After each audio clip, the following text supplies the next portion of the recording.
산상수훈 팔복의 첫 번째 시간입니다. 무리와 제자란 주제이고 말씀은 마태복음 5장 1, 2절입니다. 본문의 주제 팔복의 첫 번째 주제인 마태복음 5장 3절에 들어가기 전에 산상수훈에 대해서 먼저 말씀을 드리자면, 이 산상수훈은요 마태복음 5장서부터 7장까지를 말합니다. 예수님의 설교이고, 이 내용의 핵심은 이렇습니다. 유대인들의 유대주의와 율법주의는 하나님 나라의 백성의 삶이 아니라는 것과 하나님이 원하시는 관점의 삶과 다르다는 것을 제자들을 통해 예수님의 말씀이 앞으로 열방을 향해 바른 천국 복음으로 전해지게 하는데 목적이 있습니다. 이 산상수훈은요, 이 말씀을 따르는 그 제자들이 대상입니다. 이 본문의 5장의 그 제자들이 이 예수님 말씀하는 지금 대상이고, 오늘날에 하나님의 말씀을 사랑하고 따르는 이 사람들까지 물론 포함이 되어 있겠죠. 세상의 모든 사람이 아닙니다. 그러나 이 복이라는 주제 때문에 많은 사람들에게 이 본문이 또한 사랑받는 말씀드리기도 합니다. 그렇다면 여기서 말씀하시는 이 복이 예수님이 말씀하시는 그 복인가를 함께 나누어 보도록 하겠습니다. 먼저 팔복의 개요를 먼저 말씀을 드리면요, 이 팔복의 개요는 이 한시적으로 누리는 세상의 복이 아닙니다.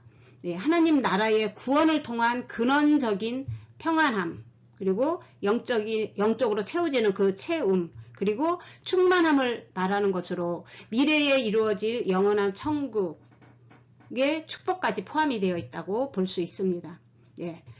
또 하나님 나라가 어떻게 임하며 어떤 것이 하나님의 나라인지 우리에게 알려주시고자 하는 예수님의 강령이라고도 할 수가 있습니다.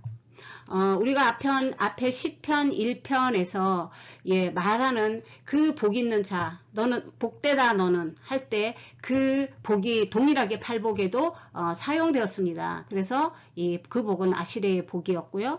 뜻은 복되다, 행복한 사람이다, 운이 좋다, 형통하다 라는 뜻을 가지고 있다고 말씀드렸고, 구원받는 백성이 어떻게 말씀으로 살아가야 하는지를 함께 말씀을 나누며 다루어 가도록 하겠습니다. 5장 1절에 예수께서 무리를 보시고 라고 시작하시는데, 바로 그 전 배경이 있습니다. 본문 주제의 배경이 되는 마태복음 4장 23절과 25절을 먼저 한번 살펴보도록 하겠습니다. 제가 읽겠습니다. 예수께서 온 갈릴리에 두루 다니사 그들의 해당에서 가르치시며 천국 복음을 전파하시며 백성 중에 모든 병과 모든 약한 것들을 고치시니 그의 소문이 온 수리아에 퍼진지라. 사람들이 모든 앓는 자 곧 각종 병에 걸려서 고통당하는 자, 귀신 들린 자, 간질하는 자, 중풍 병자들을 데려오니 그들을 고치시더라. 갈릴리와 데가볼리와 예루살렘과 유대와 요단강 건너편에서 수많은 무리가 따르더라 라는 것이 5장의 전 배경입니다. 여기서 예수님의 3대 사역이 시작됩니다. 가르치시고 전파하시고 병을 고치시고 모든 약한 것들을 고치시는 그 사역. 그것이 이루어지는데, 이 복음을 전파하신다는 것은 이 모든 것들을 이제 결박하는 것입니다. 그게 복음이에요. 기쁜 소식, 좋은 소식. 그래서 그러한 것들이 어디서? 갈릴리에서, 데가볼리에서, 예루살렘과 유대에서. 그 결과는요, 요단강 건너편에서 수많은 무리가 따르고, 바로 그 무리는 5장의 무리들입니다. 동일한 무리예요. 마태복음 5장 1, 2절을 읽겠습니다. 예수께서 무리를 보시고 산에 올라가 앉으시니 제자들이 나온지라 입을 열어 이르시되 라고 말씀을 하십니다. 예수님이 무리들의 어떤 것을 보셨을까요? 예, 영적 상태를 예수님은 보신 것입니다. 그리고 이 무리들은요, 예수님이 필요를 채워주실 분으로 보신 거예요. 언제나 무리들은 기적에 관심이 많습니다. 자신에게 필요한 것들을 채워줄 것에 관심이 많습니다. 이 앞에서 일어난 이러한 일들은요, 각종 저주와 질병들, 그리고 사망의 사슬을 끊어버리고 새로운 삶, 구원을 주시려고 오신 그 뜻이지만 무리들은 깨닫지 못한 것 같아요. 그리고 예수님의 이 제자들조차도 아직까지는 깨닫지 못한 것 같습니다. 그래서 이 제자라는 것은요, 말씀이 들어와서 만들어지는 상태예요. 그리고 하나님의 목적과 목표대로 따라가는 삶이요. 그것을 우리는 제자라고 할 수 있어요. 그래서 스승 대신 예수님의 말씀을 따라가는 사람이라고 정의를 내릴 수가 있어요. 제자는 말씀으로 만들어져야 돼요. 말씀은 곧 예수님이고요. 예수님이 인도하심과 주시는 은혜와 그 진리가 확장될 수 있는 그 심령이요. 그것을 담을 수 있는 그릇이 만들어진 사람들을 말할 수가 있습니다.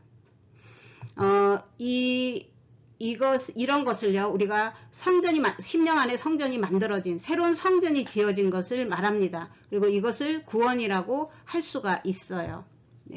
이 산상수훈은요, 그냥 읽기만 해서는 뜻을 잘 깨닫기가 힘들어요. 예수님의 의도대로 뜻을 깨달을 수도 없고 지키기도 어렵습니다. 그래서 이 무리들을 불쌍하게 여기신 거죠. 제자들을 따로 제자들이 예수님 앞에 앉고 예수님이 앞으로 이 무리들에게 하나님의 복음을 전해줘야 되는 그 제자를 다시 하나님께서 이 말씀을 풀어주시고 설명해 주시고 제자로 양육을 하시는 거죠. 그런 그림으로 보시면 됩니다. 예수님이 앞에 나와 있는 제자뿐 아니라 오늘 이 말씀을 읽고 있는 이 시대의 우리까지도 성전이신 예수님 앞에 나와야 하는 것입니다. 성전이라고 하면 우리가 이 건물을 말하는데 바로 예수님을 말하는 거고요. 예수님께서 이 무너져야 될 성전에 대해서 말씀하셨어요. 돌 위에 돌 하나도 남지 않고 다 무너지리라, 이렇게 말씀하신 거 기억하시죠? 물론 두 가지 의미가 있습니다. AD 70년에 그 예루살렘 성전이 정말 돌 위에 돌 하나도 남지 않고 다 무너진 것을 예언한 것이라고도 할 수 있고요. 영적인 의미는 이렇습니다.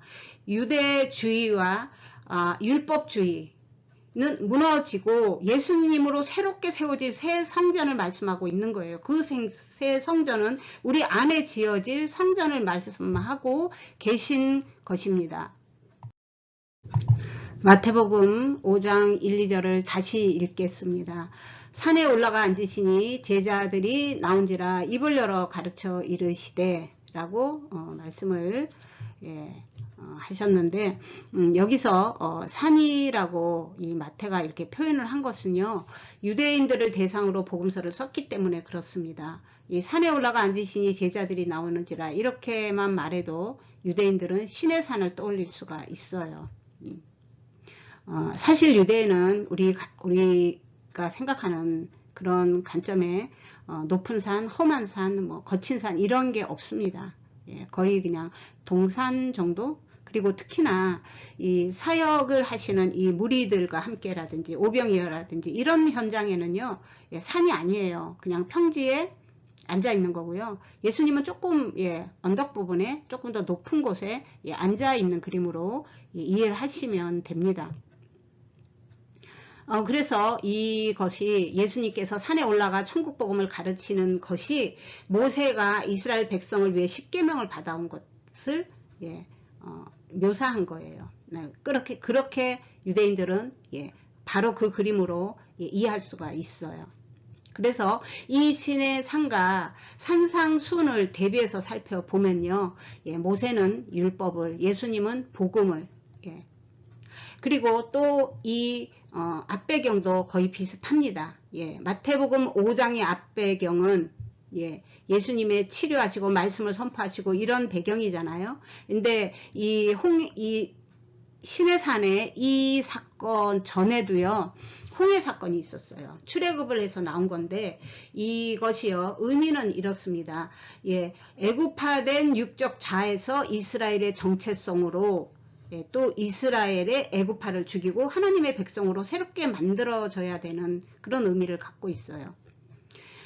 그런데 이제 이 5장에서도요, 5장에서도 예수님의 제자들에 대한 이야기가 나오잖아요. 그리고 예수님이 입을 열어서 천국 복음을 선포하는 그런 그림이에요. 그래서 예수님을 먼저 좀 정리를 하면요, 예수님은 하나님의 아들입니다. 그리고 하나님의 말씀이에요. 말씀이 육신이 되어 오신 분이고 하나님의 성전입니다. 예수님의 말씀으로 이런 분이 입을 열어서 가르친 것은 천국 복음을 선포하신 거라고 말씀을 드렸습니다. 그리고 5장의 앞배경을 좀 설명을 하겠습니다. 이 에덴에서는요, 죄가 없었어요. 그리고 우리가 죄를 짐으로 인해서 쫓겨났습니다. 그것이 지금 이 세상이에요. 그리고 이 세상의 왕은 사단입니다. 그런 관계로 이 애굽은 세상을 대표해요. 그래서 거기서 이스라엘 백성이 홍해를 갈라서 홍해를 통해서 이렇게 된 것을 구원이라고 말합니다. 그리고 강야 40년은 그렇게 하나님 백성이 되어가는, 모세가 가르치죠. 하나님께 율법을 받고 하나님께 말씀을 받아서 가르친 그런 배경이고요. 여기서 지금 4장 23, 24, 25의 그림도 거의 비슷합니다. 세상의 죄를 결박하시고 그 죄에서 자유케 하는, 그래서 그것을 새롭게 하시는 거예요. 그것이 복음입니다. 그래서 이 세상에서 다 망가진 인간들의 근본적인 것들, 그것은요, 예수님으로 밖에는 해결이 되지 않아요. 그래서 예수님께서 하신 이 사역이요, 23, 24, 25절 4장 마태복음, 그것으로 인해서 회복된 하나님의 백성들이 이제 예수님이 보셨을 때에 이 영적인 그 영적 상태를 보셨을 때에 제자들에게 새롭게 예수님이 제자들만 더 회복을 시켜야 되는 거예요, 지금. 그래서 예수님을 통해서 이루실 새 성전이요, 사람들의 심령 안에 만들어지는 참 성전을 예수님께서 이 말씀으로, 천국 복음으로 회복을 시켜셔야 되는데, 그렇게 말씀으로 만들어지는 사람들을 우리가 제자라고 말합니다. 그 제자는 예수님의 입에서 나오는 그 말씀을 선포하시는, 그러니까 성경 전체가 되는 거예요. 그것들로 만들어지는 사람들이에요. 그래서 하나님의 의를 깨달아지는 사람들, 하나님의 속성으로 성화될 수 있는 사람들, 하나님의 말씀이 열리는 사람들을 우리가 제자라고 말할 수가 있어요. 여기서 우리가 이렇게 만들어진 사람들은요, 이렇게 만들어지는 이 사람들을요, 예수님을 통해서 이루실 이러한 참 성전을 말해요. 그래서 이렇게 심령안의 성전이다 라고 말을 하면 자꾸 건물을 생각하지 마세요. 성경에는 심령이다, 성전이다, 땅이다, 이거를 동일한 의미로 다룰 때가 있어요. 이 밟고 다니는 땅이랑 사람 안에 지어질 땅이랑 성경에서 구별해서 말을 하는데요, 이 심령 안에 이루어질 땅을 에레츠라고 해요. 그래서 예를 하나 들어보겠습니다. 예를 하나 들면, 주기도문에 뜻이 하늘에서 이루신 것처럼 땅에서도 이루어지리다 라는 내용이 있어요. 네, 그 땅은 우리가 밟고 다니는 이 땅이 아니고 우리 심령 안에 지어질 땅을 가르쳐 주신 거예요.